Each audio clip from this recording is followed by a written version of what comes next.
안녕하세요, 코드리입니다. 지난 영상에서는 SCHD의 3분기 배당금 발표 소식과 4분기 전망치에 대해 분석해보는 시간을 가졌습니다. 이번 영상에서는 최근 주가와 배당의 흐름이 좋은 미국 시장의 월배당 ETF 최강자라고 불리는 JPQ에 대해 분석해보고 몇 주가 있으면 은퇴가 가능할지에 대해 시뮬레이션 해보겠습니다.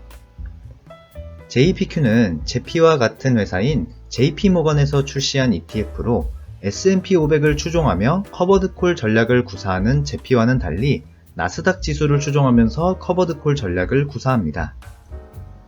최근 1년간의 누적 성과를 비교해보면 국내에서 아직도 인기가 많은 제피보다 훨씬 좋은 성과를 보여주고 있는데요. 같은 전략을 구사한다고 하여 해당 기초지수들의 수익률을 보면 1년간 거의 차이가 없는 모습을 볼 수 있습니다. 같은 회사에서 운용하는데 왜 이런 수익률 차이가 나는 건지 궁금하실 텐데요. JPQ와 QQQ는 유사한 구성 종목을 유지하고 있는 반면 제피는 스파이와 상당히 다른 구성 종목의 형태로 되어 있기 때문입니다. 따라서 진정한 S&P 500을 추종하면서 커버드콜을 섞는 ETF를 매수하신다면 저의 17번 영상에 있는 위의 영상을 참고하여 GPIX라는 ETF를 매수하시는 게 더 좋은 선택이실 수 있겠습니다. 본론으로 들어가 JPQ에 대해 자세히 말씀드려 보겠습니다. JP모간 홈페이지에 있는 해당 ETF는 나스닥 100 지수에 투자함과 동시에 콜옵션을 매도하는 전략임을 다시 확인할 수 있었습니다. 또한 QQQ보다 낮은 변동성을 제공하면서 오히려 더 나은 수익률을 제공하고 안정적인 월 분배를 한다고 쓰여 있는데요. 모든 투자 설명서가 그러하듯 직접 시뮬레이션을 돌려보기 전까지는 이 말들이 잘 지켜지고 있는지는 제대로 확인해 볼 수 없습니다. 대세 상승이 시작한 시점부터의 수익률이라 충분한 검증까진 아니지만 연평균 수익률은 QQQ보다 다소 뒤처진 30.75%로 27.88%를 기록한 S&P 500보다는 나은 결과를 보여주고 있습니다. 다만 투자 설명서의 내용처럼 저변동을 추구하기 때문에 MDD 방어는 매우 훌륭한 결과값이라고 볼 수 있습니다. 하지만 JPQ에 투자하는 목적은 사실 월 배당금을 생활비 등의 명목으로 활용하여 은퇴자금으로 쓸 수 있어야 하기 때문에 우리는 TR값이 아닌 주가만을 반영한 PR값에 좀 더 초점을 맞춰야 하는데요. 월 분배금의 비중이 큰 만큼 TR 기준 30.75%의 연평균 수익률은 18.52%로 떨어집니다. 상승장인 영향도 있겠지만 커버드콜 전략이 가미된 것 치고 원금 손실이라고는 전혀 볼 수 없는 결과입니다. 가장 중요한 배당 부분을 보겠습니다. 현재 주가와 직전 1년 누적 배당금 기준으로 보면 시가 배당률은 약 9.65% 수준으로 나타나고 있습니다.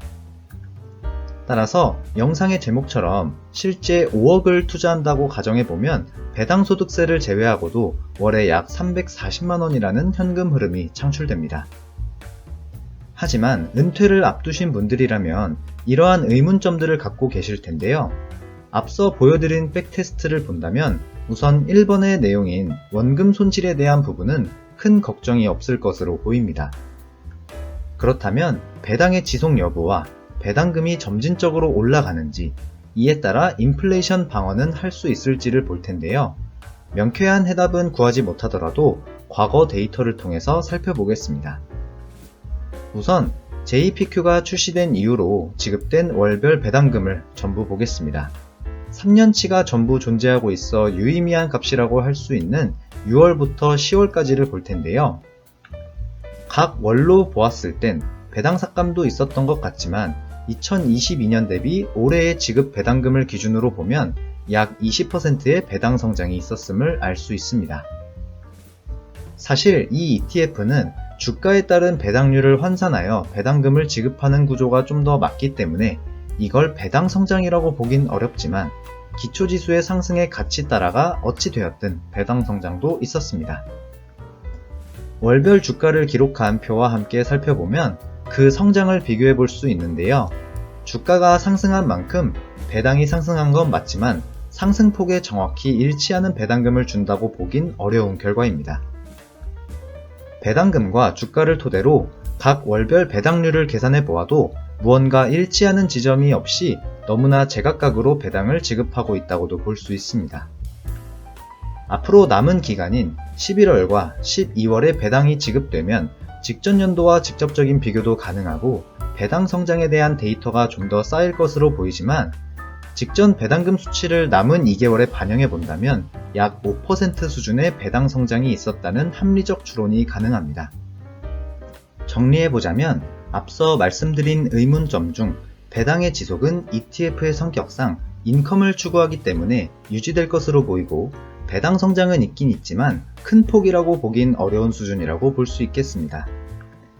이와 마찬가지로 인플레이션 방어도 적절히 수행해낼 수는 있지만 드라마틱하게 극복하긴 어렵다는 결론을 내볼 수도 있겠네요.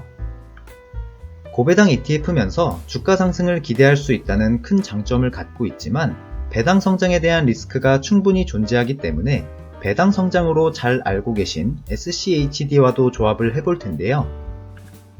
SCHD의 경우 검증된 데이터이기 때문에 현재의 배당률과 배당 성장률을 그대로 반영해 주었고 JPQ는 앞서 살펴본 배당과 성장률을 토대로 약간의 보수적인 접근을 했습니다.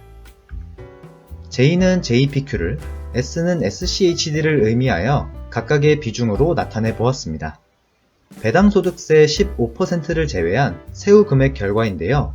역시 JPQ가 고배당인 만큼 높은 배당금을 보여주고 있습니다.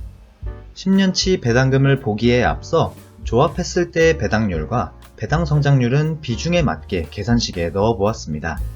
역시나 SCHD가 많은 오른쪽으로 갈수록 초기 배당금은 적은 결과입니다. 10년 후인 2034년의 결과를 보면 배당 성장률의 영향으로 세후 5천만원에 가장 일찍 달성하는 구간은 JPQ를 전부 투자한 경우와 반반 투자 조합이라는 걸 확인할 수 있었습니다.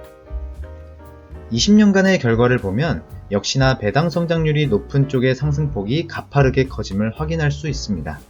각자 은퇴 시기에 맞게 현재 배당금과 미래 배당금을 판단해서 투자하시는 게 좋겠습니다. 마지막 배당 투자를 하실 때 은퇴자분들이라면 간과하지 말아야 할 부분은 건강보험료인데요. 각자 재산의 현황이 달라 얼마가 나올 것이라고 단정 지을 수는 없지만 직장에서 은퇴를 하신 지역 가입자의 입장에서 생각해 본다면 배당 소득세 15%뿐만이 아니라 건강보험료와 장기요양보험료를 합쳐 총 23%를 공제한다고 생각하시는 게 마음 편하실 것 같습니다. 따라서 앞서 보여드린 왼쪽처럼 15%만을 공제한 내용이 아닌 오른쪽 내용처럼 23%를 공제한 금액을 참고하신다면 앞으로 현실적인 세후 수령액에 대해 자세히 아실 수 있을 겁니다. 참고로 연 배당 2천만원 초과로 종합소득세를 내지 않냐는 의문이 드실 텐데요. 실제 약 8,500만원까지는 종합소득세율을 계산했을 때 원천 징수된 배당소득세 15%보다 낮은 세율이 계산되기 때문에 종합소득세에 대한 걱정은 배당금이 억 단위로 넘어가지 않는 이상 크게 신경 쓸 필요가 없으실 것 같습니다. 오늘 내용은 지난번 디보를 분석한 저의 영상에서 너무나 감사하게도 이렇게 댓글을 달아주신 시청자분이 계셔서 이를 토대로 한 영상을 제작해 보았습니다. 앞으로 이 영상을 시청하시는 분들 중 제가 다루었으면 좋겠다 싶은 주제가 있다면 시청자분들의 수고스러움과 귀찮음을 덜어드리기 위해 직접 나서서 영상 제작해 보도록 하겠습니다. 오늘 내용은 여기까지입니다. 앞으로도 유익하고 도움되는 영상으로 내용 준비하도록 하겠습니다. 도움이 되셨다면 구독, 좋아요, 따뜻한 댓글과 조언 부탁드립니다. 시청해주셔서 감사합니다.